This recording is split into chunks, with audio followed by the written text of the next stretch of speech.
imprecise ways of targeting the brain. This was jump-started in 1848 when an explosion blew a steel rod straight through the head of Vermont railway worker Phineas Gage. While Gage survived, his personality was dramatically altered. 70 years later, Portuguese neurologist Egas Moniz would try to obtain a similar result by drilling into a patient's skull and squirting pure alcohol directly into the brain, killing the tissue of the frontal lobes. Moniz called this new procedure a lobotomy. Dr. Walter J. Freeman would become lobotomy's most infamous practitioner. He discovered he could do it faster without having to drill through the skull.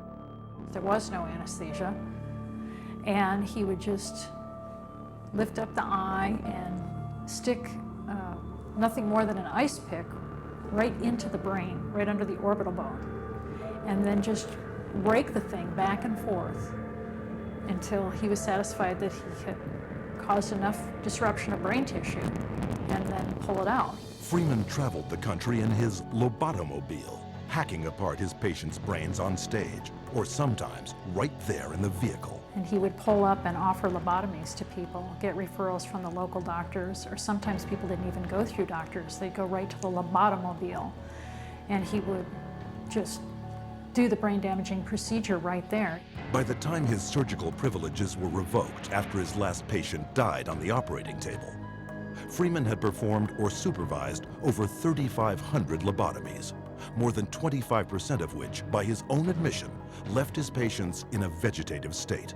They lobotomized 1 million people in the 40s and the 50s and beginning of the 60s until they came to the conclusion that this was a destructive treatment.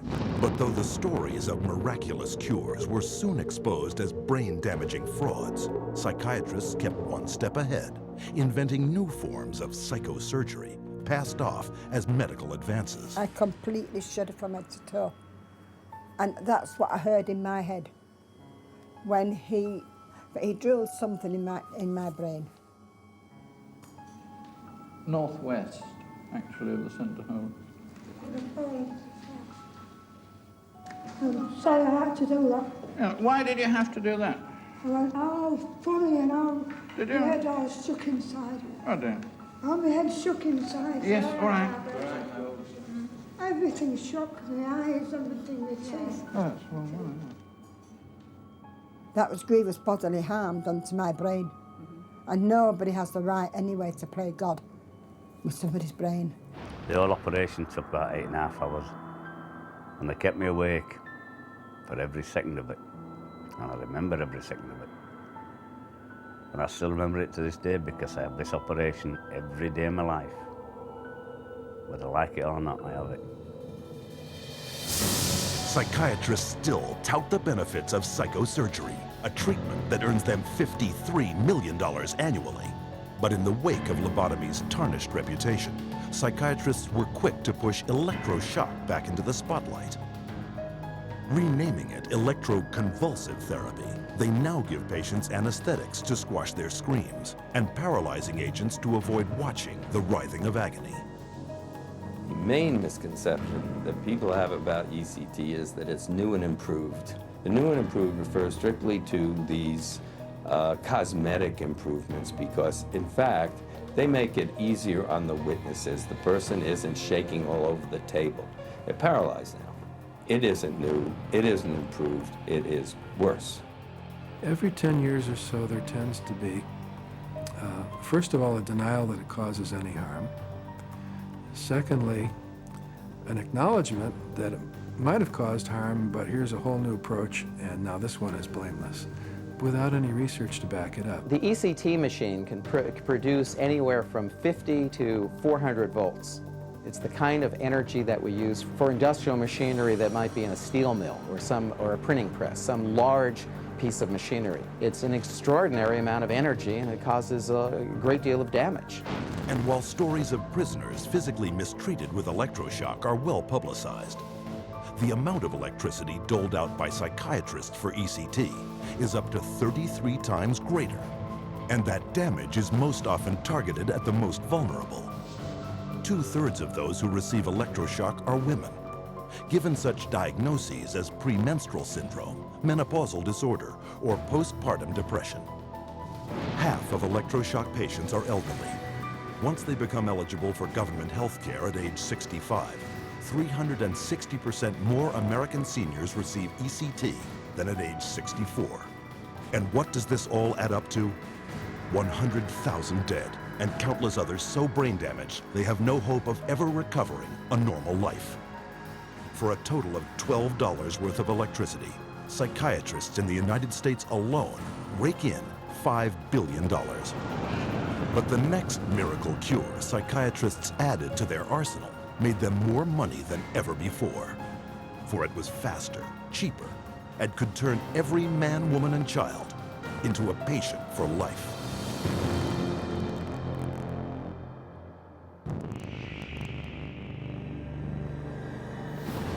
By the early 1950s, psychiatrists discovered their next miracle cure.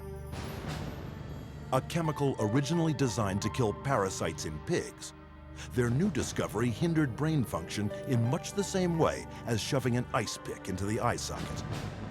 It was an old treatment in a new disguise.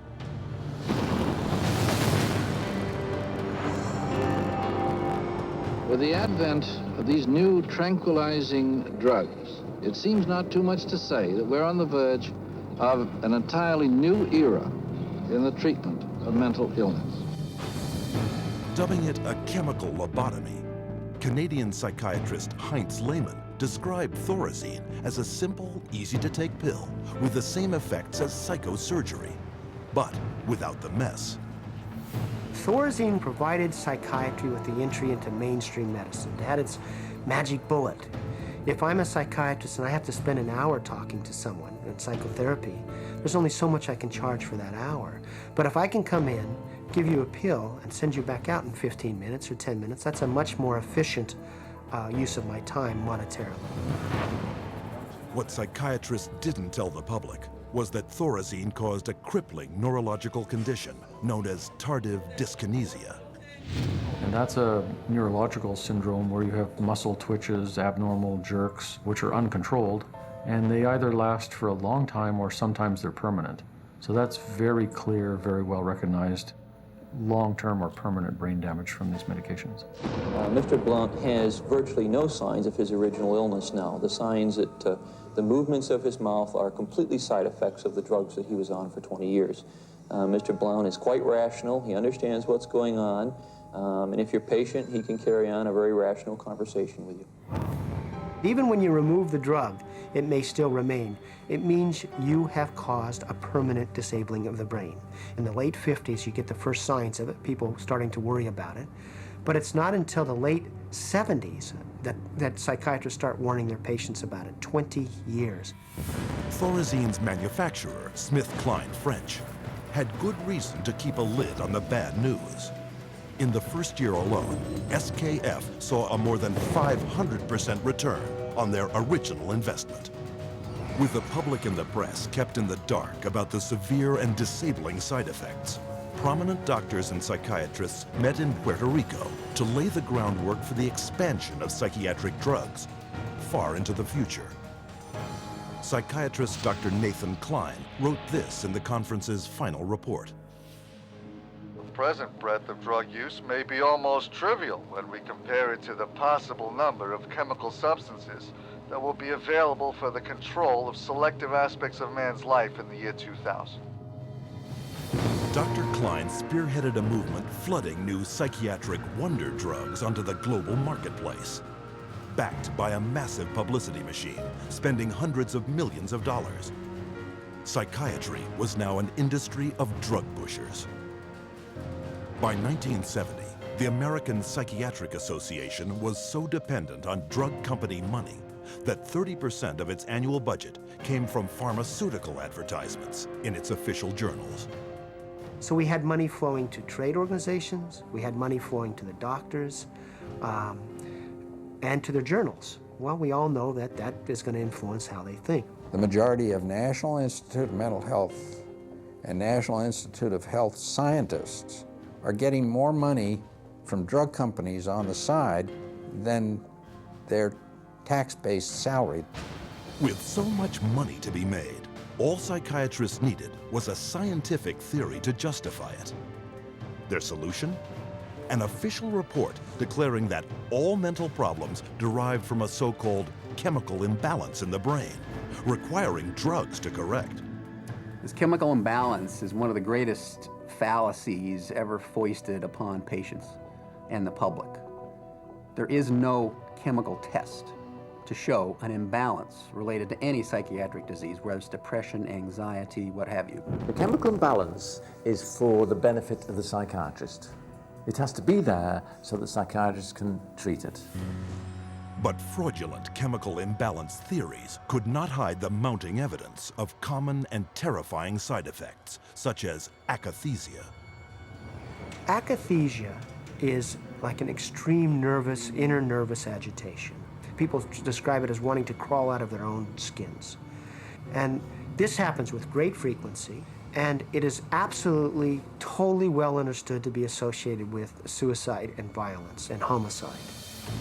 After years of these reported side effects and cases upon cases of violence, self-mutilation, and death, in 1991, health experts, legislators, and the public finally forced the FDA to order an investigation. I know with absolute certainty that if Charles had any idea of the side effects of Prozac, he would never have taken it. I had two sons, David Lee, age 8, Billy 16, the wife 20 years, all gone. I'll tell you why.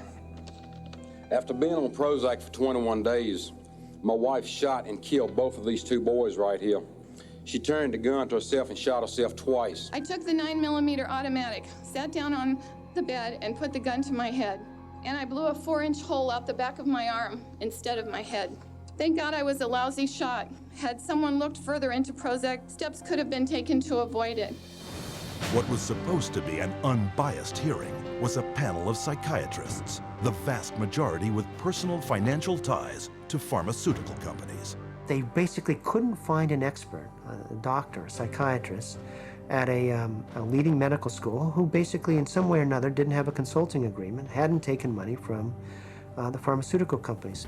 I do not find from the evidence today that there is credible evidence to support a conclusion that antidepressant drugs cause the emergence and/or the intensification of suicidality and/or other violent behaviors. 500 deaths, 33 murder cases, and over 20,000 adverse side effects. Would you like to tell me why this drug is still on the market? Is there an alliance, an unholy alliance between the psychiatric community, the pharmaceutical industry, and the FDA? And the answer is yes.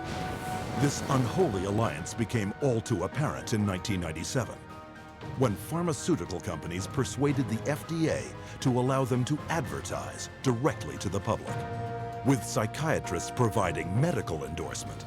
And in just 3 years, sales of psychiatric drugs skyrocketed, almost 2.5 times. When the numbers of violence and suicide victims shot through the roof, public outrage finally forced the FDA to issue warning labels on antidepressants. But by then, 13 years had passed. Billions of dollars had been made, and psychiatrists were marketing their next wonder drugs. Over 100 million of the world's population are taking psychiatric drugs, backed up by fake science and endorsed by regulators who are bought and paid for. Their harmful medications gross nearly $80 billion a year. And while psychiatrists were finding a way to diagnose and drug every person on the planet, on another front, they were continuing their assault on our most personal freedoms.